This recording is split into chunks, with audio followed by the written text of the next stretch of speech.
আজিজুর, আমরা তো যেমনটি দেখলাম যে ৬ জেলায় সেনা মোতায়েনের সিদ্ধান্ত নিয়েছে সরকার। তো মাঠ পর্যায়ে আইন শৃঙ্খলা পরিস্থিতি কেমন দেখছেন একটু জানাবেন। চিত্রটা সম্পর্কে প্রশাসন কি কি ব্যবস্থা নিল এখন পর্যন্ত, এলাকার লোকজন কি বলছে এ নিয়ে?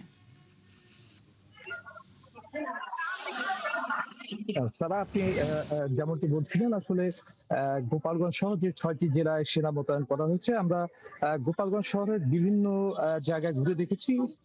এখন পর্যন্ত কিন্তু আসলে সেনাবাহিনী গোপালগঞ্জে এসে পৌঁছায়নি। তবে একটি সূত্র বলছে যে সন্ধ্যা নাগাদ হয়তো সেনাবাহিনী মোতায়েন করা হয়েছে তারা গোপালগঞ্জে এসে পৌঁছাবেন। এছাড়া গোপালগঞ্জের যে আইন শৃঙ্খলা পরিস্থিতি এখন পর্যন্ত কিন্তু স্বাভাবিক রয়েছে। তবে আপনি জানেন যে গোপালগঞ্জের যারা পুলিশ প্রশাসনের কর্তারা রয়েছেন তাদের সাথে কথা বলেছি। তারা জানিয়েছেন যে অন্যান্য দিনের মতো কিন্তু গোপালগঞ্জের পরিস্থিতি এখন পর্যন্ত স্বাভাবিক রয়েছে। তবে যে কোনো নাশকতামূলক কর্মকাণ্ড ঠেকাতে পুলিশের পক্ষ থেকে কিন্তু ব্যাপক নিরাপত্তা ব্যবস্থা জোরদার করা হয়েছে। যেমন শহরের বিভিন্ন জায়গায় যে সমস্ত জায়গাগুলো রয়েছে গুরুত্বপূর্ণ জায়গা যেখানে নাশকতামূলক কর্মকাণ্ড ঘটাতে পারে এমন আশঙ্কা রয়েছে, সেখানে কিন্তু আসলে পুলিশের ব্যাপক তৎপরতা দেখা দিচ্ছে।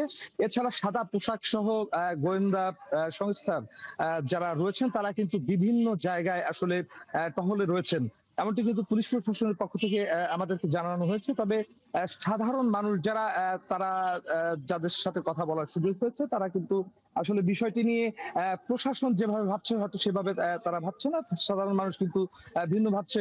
যেহেতু জানেন যে গোপালগঞ্জ আসলে অতীতে আওয়ামী লীগের ঘাঁটি, সেক্ষেত্রে কিন্তু সাধারণ মানুষ মনে করছে যে যারা নিষিদ্ধ আহ, কার্যক্রম নিষিদ্ধ ঘোষিত বাংলাদেশ আওয়ামী লীগের যেহেতু প্রতিষ্ঠা বার্ষিকী, সেক্ষেত্রে যারা এই দলের সাথে সম্পৃক্ত রয়েছে তারা কিন্তু আহ, তাদের যে প্রতিষ্ঠা বার্ষিকীর যেসব কর্মসূচি যদি কেন্দ্রীয় কোনো কর্মসূচি ঘোষণা হয় সেক্ষেত্রে তারা জি, বাস্তবায়নের আজিজুর রহমান, কিন্তু চেষ্টা ধন্যবাদ তারা। যুক্ত হওয়ার জন্য। দর্শক, আমাদের সাথে গোপালগঞ্জ থেকে যুক্ত ছিলেন সহকর্মী আজিজুর রহমান।